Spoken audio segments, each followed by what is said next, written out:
j'espère que tu te portes bien. Ça va, alhamdoulilah. Et que ça se passe comme tu veux. Voilà, sant naa leen gërëm naa leen c'est une fierté d'être sur ce plateau maa ngi leen di ziar yéen ñi ci plateau bi Perle Noire. waaw maa ngi lay ziar. Ouais, tu te portes bien. Alhamdoulilah. Et la chérie aussi. Merci. J'espère que tu vas bien. Je vais bien, merci. Si c'est. Merci. Bon des fois du ma xam ndax xaw ma lan njarak meew tëmbal glace. D'accord tëmbal glace. ban la ci. wuy ma glace bi tey ci actualité bi lañ koy dugal. moo tax ñu war koo wax nag parce que comme glace bi dañ ko war a tëmbal ci kii bi. ci actualité bi donc on en parle le grand Théodore Semedo. Je pense à lui aussi. Voilà spécialiste de l'éducation et des transports. yàlla na leen yàlla sàmm. kontaan naa d'être sur ce plateau. Voilà dites à mes mamans que nuyu naa leen Khadiba Khadi Seck et puis Henriette en région parisienne. voilà ñun tamit kontaan nañ ci gis biñ la gis ndax xam nañu boo ñëwee ci actualité yëf yi dina daal di leer bu baax a baax alors Aliou Sow tey fan la ñuy commencer rek ci suñu ay xët yenn kay. tey dama kii j'avais envie de dire j'ai honte pour dire que le Sénégal est-ce que une question c'est une dictature ou une démocratie à parfaire mooy question bi nga xam ne mooy bu njëkk Sénégal est-ce que c'est une dictature ou une démocratie à parfaire ñaareel bi je crois qu'on va ñu jël ñaari sujet rek tey tellement de choses dans la tête ñaareel bi ça va être on va parler de l'alliance des États du Sahel. Pourquoi faire? En quoi cette alliance est-elle nécessaire?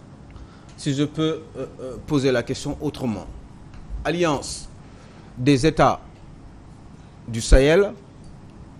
ñetti réew Mali, Burkina Faso, puis le Niger. ma bëggoon xam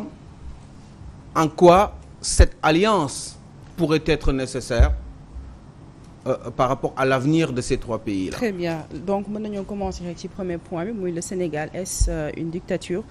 ou une démocratie à parfaire lan nga bëgg a foofu tey da nga gis ni suñu démocratie dañ koo salfaañe wala qu'est-ce qui ne va pas actuellement Aliou Sow. dama xam ce que c'est véritablement une démocratie pour man au travers de certains pays yi nga xam ne gis naa ni ñuy fonctionner ci wàllum doxalinu pouvoir ak ci wàllum doxalinu opposition donc ma am une idée par rapport à ce que c'est véritablement une démocratie ma xam aussi si sama xalaat à tort ou à raison mais je pense que je ne pourrais pas tout à fait totalement avoir tort. Aussi qu'est-ce que c'est une dictature nga xool adduna bi dëkk yi nga xam ne ñoom lañ doon wooye ay dictature je pense au Cuba je pense qu'à certains pays comme peut-être le Venezuela de Hugo Chavez qui est parti qui est décédé je pense aussi à certaines grandes démocraties où effectivement la France par exemple où manifestation day am nit ñi wane seen bopp bu baax a baax ay casse am ay vandale am ñu jàpp ay nit tëj leen ci ba war leen di leen juger aussi parce que tout simplement la démocratie ce n'est pas le bordel parce que réew aussi ki ñu ko jox ci diir dafa war a def kamtalaay kàttanam pour continuer à assurer une paix sociale jusqu'au terme de son mandat donc ma xalaat ni xëy na cim réew bu fekkee ni dañ koy analyser réew bu tudd Sénégal juddu 1960 parce que indépendant depuis 1960 réew moomu est-ce que démocratie la bu ñuy defar wala réew moomu est-ce que dëgg-dëgg Sénégal dictature la mus naa poser question benn kilifa ci biir waxtaan ne ko yow ci sa aqulay taala est-ce que xalaat nga ni Macky Sall est un dictateur ci sa aqulay taala mu ne man oui ce n'est pas un dictateur mais ce n'est pas un démocrate ma ne ko qu'est-ce que c'est qu'un démocrate mu ne non ce n'est pas un démocrate loolu du waxu fii ma jàll ci leneen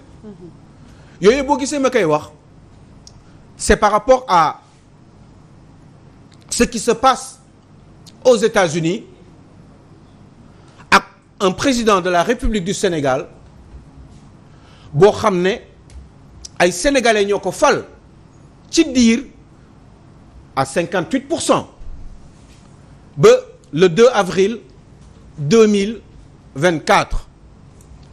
sénégalais boobu di jiite réew mi dafa am yoo xam ne day xew ci réew mi man personnellement rafetluwuma ko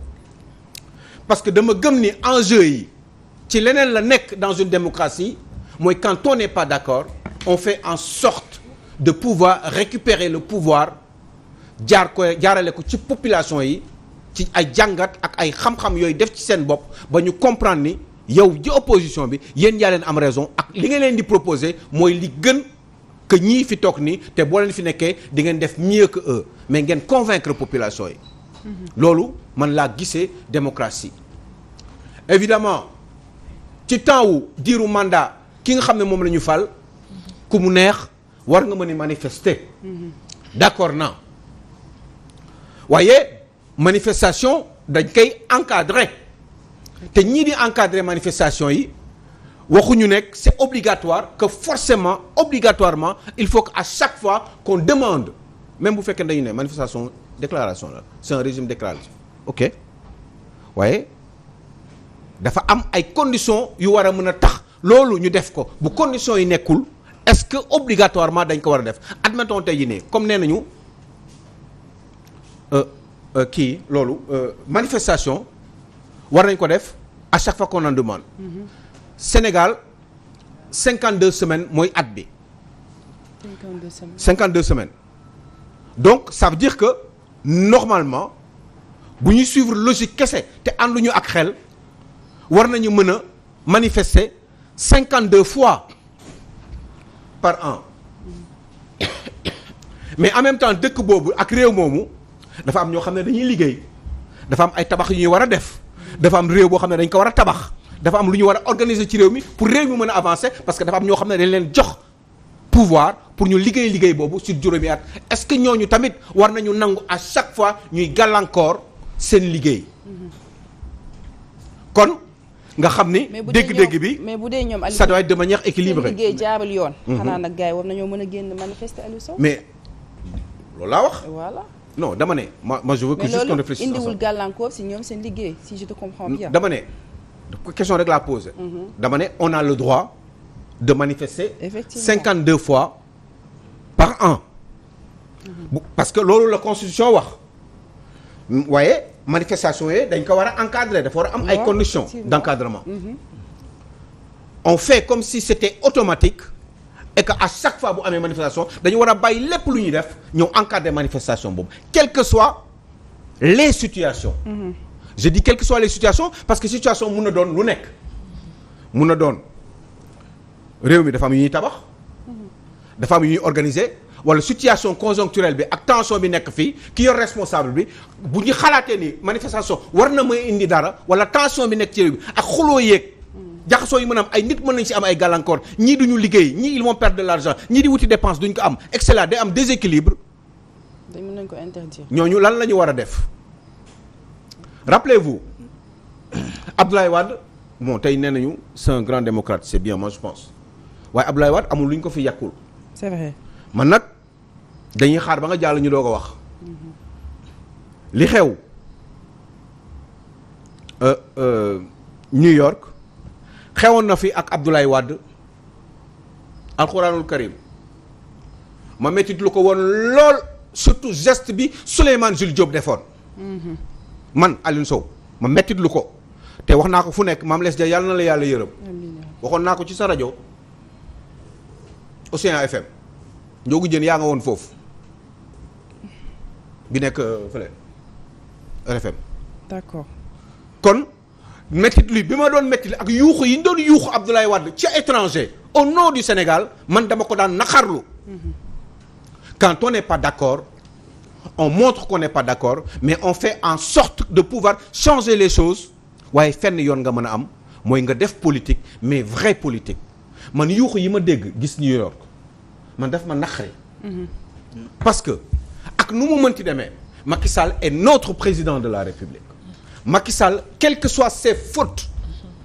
quel que soit lu mu baax ak lu mu bon dafa am ay sénégalais yoo xam ne ils sont majoritaires dans ce pays ñoom ñoo ko faloon en 2018 ci benn diir te loolu bu fekkee ni yow ci sa bopp yow démocrate nga même bu fekkee ni am na yoo xam ne neexul te yaa ngi koy critiquer am na yoo xam ne bu génnee bitim réew da nga ko war a protéger n'est-ce pas ñun ñooy wax laver le linge sale en famille. Effectivement. Est-ce que le Sénégal c'est une famille wala est-ce que le Sénégal c'est une famille juste bu la arrangé wul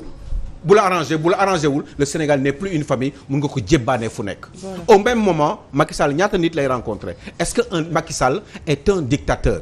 On ne peut pas imaginer fii être de bonne foi et dire que Macky Sall est un dictateur. moo tax gis nga détenus politiques yi bu fekkee ne am na. wala dafa am ay détenus ci réew mi nañu leeral léegi ana lu taxoon ñu téye leen ndax sénégalais yi gindeeku mu leer na ñii ñu téye yéen état yoon ngeen jaar moo tax ngay téye leen parce que def nañu li nga xam ne moo tax ngeen téye leen parce que sinon les sénégalais vont continuer à avoir des doutes et doutes yooyu ñuy kon ne di am nag baaxul parce que du ñu gindiku par rapport ak ñi ñu téye parce que j'imagine que ni yéen ñemewu leen téye ay nit ci biir ay kaso te fekk ni defuñu dara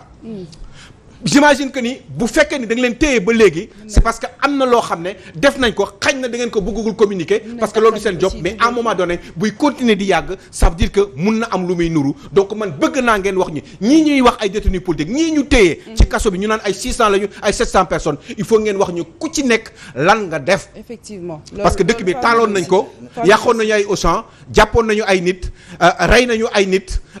complot nañu nee ngeen complot nañu ay nit nee ngeen ni am na situation insurrectionnelle yoo xam ne amoon na ci réew mi yooyu yëpp il faut ngeen leeral ko pour ñu xam ndax ñi ngeen téye ñoom ñoo été à l'origine de tout ça. voilà loolu fa ñu ci Théo balaa ma laa jox fa am ñu ne suñu invité ba pare comme ça mu mën laa jox muy monsieur Ibrahima Kane nekk professeur en français monsieur Kane ñu ngi lay nuyu di la wax dal ak jàmm si petit déj. waaye bonjour maa leen di fay bu baax bonjour kontaan naa trop si invitation bi et j'aimerais vraiment vous remercier par rapport à ça et voilà vous souhaitez une belle matinée. voilà merci à vous de même xam naa incha allah bu kanamee daañu sekk yow waxtaan ñeel li nga xamante ne rek moom mooy immigration clandestine alors Théo yaa ngi woon ci lancé bu am solo ma bàyyi la nga mais Aliou dafa fu mu daanalee laay ñëw dafa ne laver le linge sale en famille mais est-ce qu'on va laver le linge sale en famille dans la tricherie tout en sachant que su fekkee ne yow mi may wax ne man nañu toog yaa ngi yore paaka bi may paree rendi bu fekkee ne yaa ngi yore paaka bi may paree rendi sa waay damay taxaw beneen tànk te actuellement fi ñu toll nii dëkk bi nañu wax ne dëgg parce que bu fekkee ni dafa am kumma am ndey ak kumma amul ndey ci justice moom moo yooku ne am nay dossiers yoo xam ne maa ci teg sama conc maa ci teg sama conc te xam ne ñooñu luubal nañu alal bi réew bi toppuñu leen defuñu leen dara dañu leen bàyyi bëri nañ fi waaw à côté mu am sa jeunesse ñenn sa jeunesse yi maire am na répression ak yëpp à côté des gens ont été tués nee nga ba boobu ba léegi da ngay def enquête amul dara donc yow agenda bi la intéressé sa agenda politique yaa ngi koy doxal waaye boo demee nag ba sa réew ñoom bu ñu bëggee def sax conférence de presse nga fekk ci siège parti conférence de presse yow est-ce que yow jamono bi nga xam ne yaa ngi doon dem fii ci Serigne Bara Touba bii sorewul est-ce que yow jamono jooju bu la Ablaye Wade ne woon doo def conférence de presse di nga yegg fi nga yegg déet kon nag na dellu ci xelam xam ne gis nga benn réew duñ ko diriger par la force mooy ku wax nga tëj kaso ku nalangam nga tëj ngay dem ay siège parti loolu c'est humiliant siège parti ñoom ñu war a def conférence de presse nga yónni fa ay takk der na ñooñu duñu def seen conférence de presse léegi bu ñu demee ba ñu xat seen dëkk sénégalais bu xat dëkkam day génn pour jébaane la te moom moo war a revenir à la raison ñu bàyyi acquis démocratique yi fi amoon moom daf ko fekk xoolal daf ci fekk acquis démocratique yi fi Abdoulaye Wade def Abdou Diouf liggéey moom warul revenir di remettre en cause acquis démocratique ba sénégalais yi di génn di jébaane Sénégal. loolu dañ ko war a xoolaat te li ñuy bañal Abdoulaye Wade duñ ko ko nangul. loolu mooy problème bi. Je suis tout à fait d'accord avec lui. Sauf que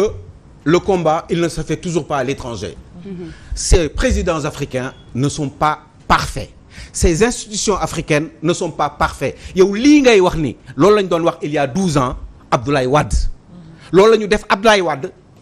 loolu lañ ko def bitim réew. te loolu ñu defoon Abdoulaye Wade bitim réew ñi ko defoon tey jii nii ñu ngi nii ñoom ci nguur gi te ñooñu sax dañu ko doon approuvé man moment boobu ma ne déedéet loolu du yoon parce que xam nga lu tax du yoon parce que encore une fois on lave le linge sale en fait parce que n'importe comment ak loo mënti def benn njëriñ am ko à part édulcorer l'image de ton pays à part loolu amul beneen njëriñ. nee nga ma ñaan leen ma njëkk. mooy même boo ma waxee tey man lu ma neex sama agenda laay def bu ma bëggee bàyyi Khalifa Sall ak Karim def naa ko man maa ko décidé parce que il a dit ñaan leen ma njëkk comme moom lu mu bëgg moom lay def lu mu bëggul kenn du ko def. bi ñu bëggee il l'a montré. xam nga lu tax ça c'est pas une démocratie. wax bi la démocratie c'est le comportement. on peut pas la démocratie ce n'est pas quand même léegi mais c'est le comportement c'est l'acte que tu poses. Très bien. waaw on peut pas personnaliser parce que xam nga lu tax parce que nee naa la un autre président qui va débarquer je crois que je vais beaucoup plus haut que ça moi pardon. xam nga lu tax parce que on est en train de personnaliser nee naa la Abdoulaye Wade on lui faisait exactement la même chose Khalifa Macky Sall on lui fait exactement la même chose yow Théodore Semedo quand tu seras président de la République en 2024 après le 2 avril 2024 on te fera exactement la même chose il faut que ñu xool réfléchir en profondeur ana lu tax loolu di am ci foofu laa bëgg man ñuy xalaatee mais pas toujours di wax di yuuxu parce que on peut crier hurler sur les toits du monde pendant 20 ans 30 ans le pays n'avancera jamais. Donc, ce qu'il faut faire non je continue je sais j'ai compris non la démocratie c'est le comportement ce n'est pas la démocratie ce n'est pas que le comportement la démocratie ce n'est pas le comportement la démocratie chinoise n'a rien d'égal n'a absolument rien à voir avec la démocratie islandaise bokkuñu jikko bokkuñu machin bokkuñu gis-gis. Ce n'est pas possible les Américains ne pensent pas forcément la démocratie africaine américaine n'a absolument rien à voir avec la démocratie rwandaise. C'est différent c'est des systèmes qui sont adaptés par rapport ak yoo xam ne ay principes la ci ay droits ak réalité réew mi yooyu forcément on est aussi un pays à construire on est un pays boo xam ne aussi les présidents qui se sont succédés n'ont pas fait grand-chose surtout les 40 premières années de notre indépendance liggéey dëkk bi defaruñ ko mu ñu nekk di yuuxu ne la démocratie c'est la transparence aussi dans la gestion des affaires publiques la démocratie aussi ce sont les réalisations les constructions tabax réew et réfléchir aussi on ne peut pas tout le temps avoir les mêmes comportements di yuuxu les Souleymane Jules Diop et les non je termine je sais ce que je dis man sama xalaat laay wax te ëllëg te waxoon naa ko ci Macky Sall te waxoon naa ko Abdoulaye Wade ne woon naa leen Abdoulaye Wade li ngeen koy def nii ñoom seen bopp bu ñëwee ci nguur gi ils feront exactement la même chose et je vous assure d'une chose bu fekkee ne ñun nii la ñu nar a continuer ci suñu démocratie ci suñu gis-gis dañuy yuuxu dañuy def ay du ñu mës a avancer ci réew mi xam nga lu tax parce que maire ngem bu kese la je suis pas d'accord avec vous je suis d'accord avec vous aujourd'hui ma nekk ci sa wet ma tàccu la su ma d'accordatul un jour eh bien dinaa ko yuuxu fu ma nekk xam lan la ñu war a def waxante dëgg fii réew mi dañoo am ay problème mu pétrole réew mi dañu am problème mu ak suñu pétrole réew mi problème bi xam nga lan la c'est pas parce qu'on l'a c'est même parce qu'on l'a qu'on a des problèmes avec ce pétrole là on a des problèmes avec le gaz ñun dañu war a réfléchir xool expliquer Sénégalais yi waxtaan ak ñoom yuuxu ban lijjanti lay am na ñoo xam ne ñi ngi yuuxu Macky Sall am ñoo xam ne ñi ngi doon yuuxu Ablaye Wade man gis naa ñu def Ablaye Wade loo xam ne ba léegi mënu ma ko supporter defal ay cercueil ne naan ko góor gi dee na suul leen ko loolu naxaru naa ko fu nekk yuuxu naa ko fu nekk bu fekkee ne am ngeen ay vaar ngeen dem xool ko dama ne man yooyu ci boppam laa loolu man mais am na kilifa diine bu ne dam nga baal bu ne est-ce que ki ngeen di waxal ndax mu ngi nangu di leen dégg loolu aussi c'est important su fekkee ne yow ki may waxal yow moom lu mu am agenda am parce que boo déggee ma ne la comportement c'est à tous les niveaux mooy yaa ngi koy wax gestion transparente mais aussi par l'acte mais su fekkee ne yow man mii yaa ngi ñëw ak man di toog ak man fekk yow mi may waxal yow xam nga ne xel yaa ngi pare pour yóbbu ma abattoir sa waay damay toog damay ragal damay tee xel te actuellement fu mu toll nii réew bi foofu lañ toll moom nee na da ngeen may ñaan njëkk mooy lu ñu ko ñaanul njëkk du am donc te alors que loolu waruñu fa toll parce que il faut savoir faire preuve de dépassement. Un bon leader doit savoir faire preuve de dépassement. mais Théo il faut nga bàyyi ma Théo Semedo il faut que nga bàyyi ma wala boog ñu dem ba midi ñu waxtaan. On a que une vingtaine de minutes pour faire suñu chronique bi. eh ben du xuloo du werante. man je fais ma chronique wala yow nga ñëw fii ko ne di ko def man ma bàyyi la nga def ko. Forcément. weccoo xalaat la rek dañuy. non mais parce que sinon du ma yeggali aussi après je me perds dans ce que je dis quoi parce que du werante en réalité parce que sinon on peut faire des débats wala fa ñun ñëpp ñu toog ñu def ay débats ku nekk joxe xalaatam. mais là c'est une chronique de 20 minutes sinon duñu mën a yeggali li ñuy wax quoi. là je me suis perdu là même. voilà fa ñu jàll si deuxième point parce que. c'est dommage parce que li ma bëggoon yeggali parce que man en réalité la réflexion sur laquelle je voulais faire mooy dama bëgg ñun ñu monter en termes de maturité démocratique parce que yooyu moo fi xew ba tey li xewoon il y a 10 ans comportement yi opposition bi amoon ak comportement bi institution yi ñi jiite nguur amoon Abdoulaye Wade avait les mêmes comportements que Macky Sall l'opposition avait les mêmes comportements vis-à-vis du pouvoir et ça continue comme ça et gëwuma ni loolu dinañu avancer loo surtout que enjeu pétrole bi ñu nekk enjeu gaz bi ñu nekk problème yi am ci réew mi ci yooyu la ñu war a waxtaan di ko wax population yi wax leen pourquoi je veux remplacer Macky Sall pourquoi Amadou Ba n'est pas bon pourquoi les autres qui veulent continuer le PSE ñoom baaxuñu lan laay ñu teg ñun comme proposition waxuma ñu dajaloo dem élection nii ku nekk ne buy machin wax raconter sa vie après bu ñu raconter suñu vie on va se retrouver au deuxième tour après on va partager le pouvoir même problème yi ñooy ñëwaat il faut qu'on sache ce qu'on veut quand on veut changer un pays il faut réfléchir en profondeur te yuuxu xoolal campagne électorale yooyu rek la ñuy def ay yuuxu ay tëgg sabar ay machin personne ne comprend mais ku nekk xam nga ki ngay votel waaye kenn xamul li tax ngay votel diw et ça ce n'est pas bon on doit avancer à ce niveau-là pouvoir yi ngay wax nii institution yi mais tu sais pourquoi Macky Sall il a le même comportement que Abdoulaye Wade que Abdou Diouf il avait le même que Abdoulaye Wade avait le même comportement que Abdou Diouf mais c'est simple Théo li tax mu am loolu parce que institution yi moo ko may doole président de la République est-ce que duñ ci waxtaanee ci taabal ji parce que am na yoo xam ne bu ñu ko lijjanti woon yi ngay wax ni yëpp dootul amati il faut qu'on réfléchisse chaque fois maa ngi insister ci benn affaire nee naa leen le président de la République au Sénégal est trop fort moo tax ma ne la yow boo nekkee président de la République en 2024 tu auras parce que nit kese nga te man wóoluwuma la parce que man sama bopp man Théo wóoluwuma sama bopp parce que xam nga lu tax parce que boo ma joxee yenn doole yi mun naa yeewu suba teel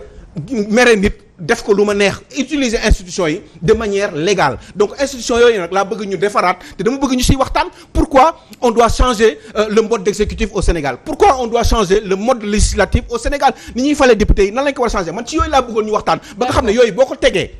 barke Serigne Touba laa lay wax ne kenn dootu ci mën dara parce que yow mi sa bopp en tant que président de la République quand on te dit que c'est toi qui as 10 milliards ou 14 milliards de fonds politiques c'est toi qui as les institutions et qui nomment aux emplois civils et militaires de manière exclusive très bien loolu est discrétionnaire loolu dafa war a jeex ci réew mi te yooyu bu jeexee wallahi laa lay wax ni le premier ministre du Danemark il ne peut pas se permettre de faire ce qu'il veut voilà donc c'est le premier ministre mere la taxul mu mën la sànq c'est impossible fii bu ma la meree en tant que président mooy sànq naa la te président bii di ñëw bu meree keneen da koy sànq voilà Aliou Sow et puis opposition bi moment day yuuxu rek ñun ñuy gën tardé rek Sénégal yi di gën a ndóol rek il faut qu'on trouve des solutions dinañ si gën a ñëwaat man foofu rek laay wax waxtu bi du affaire u nit dinañ si gën a ñëw waxtu bi xoj nañu malheureusement bah oui ñu ñëw ci deuxième point mais oui mais parce que je ne peux pas terminer jusqu'à la fin donc mënu ma wax ci waxu Niger mënu ma wax